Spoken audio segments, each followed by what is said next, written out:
Ici Sarah de Ciné Techno et voici ma critique du jeu de rôle Tokyo Mirage Sessions Sharp FE encore pour Nintendo Switch.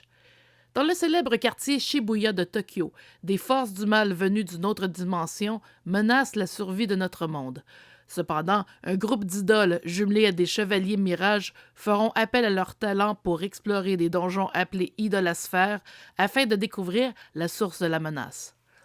5 ans après sa sortie sur la Wii U, Tokyo Mirage Sessions est de retour sur Switch dans une nouvelle mouture qui comprend tous les DLC de la version d'origine, de nouveaux donjons, dont un facultatif qui approfondit les histoires de certains personnages, de nouveaux costumes comme celui de Joker, le protagoniste de Persona 5, et l'ajout de l'appui au combat de personnages non jouables comme Tiki. Initialement développé peu avant Persona 5 par Atlus, Tokyo Mirage Sessions est très coloré et met l'accent sur le monde des idoles. La référence à Fire Emblem se fait par l'entremise des mirages, qui représentent des protagonistes tirés de cette série, dont Chrome de Fire Emblem Awakening. Les interactions entre les personnages se font constamment par l'entremise d'une application pour cellulaire appelée Topic, qui permet de découvrir de nouvelles histoires facultatives ou de s'orienter dans un donjon. Puisqu'il s'agit à la base d'un jeu de Shin Megami Tensei, les combats se font au tour par tour dans les idolasphères plutôt que de recourir au style de jeu stratégique qui a fait la réputation de Fire Emblem.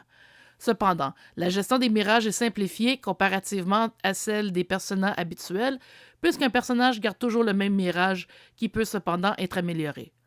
Malheureusement, chaque fois qu'un mirage obtient une nouvelle compétence, il n'est pas possible d'en connaître les détails avant de l'attribuer, ce qui devient problématique lorsqu'il faut choisir entre conserver celle déjà acquise ou la nouvelle. La difficulté des donjons tient principalement au casse-tête qui empêche le joueur de se rendre rapidement au boss, mais les boss même offrent un bon défi si on ne prend pas la peine de visiter le donjon facultatif qui permet de développer rapidement les niveaux des personnages. L'audio du jeu est uniquement en japonais, tandis que le texte s'affiche selon la langue de la console. Fait à noter, la version française et celle d'Europe avaient des expressions comme mec. De plus, de nombreux éléments de l'interface du jeu, comme le menu, sont demeurés en anglais. C'est pourquoi, à moins de tenir absolument à jouer en français, il est préférable d'opter pour la version anglaise. Les séquences animées ont été produites par le studio Tatsunoko, mieux connu pour la bataille des planètes ou Gatchaman, et elles sont tout simplement magnifiques, notamment lors des séquences de chansons de J-pop. Nécessitant une quarantaine d'heures pour le terminer, Tokyo Mirage Sessions n'offre pas suffisamment de nouveautés pour justifier un deuxième achat si on l'a déjà fini sur Wii U. Cependant, en attendant la sortie de Shin Megami Tensei 5, il saura satisfaire la soif des fans de la série, à condition de bien aimer le monde des idoles.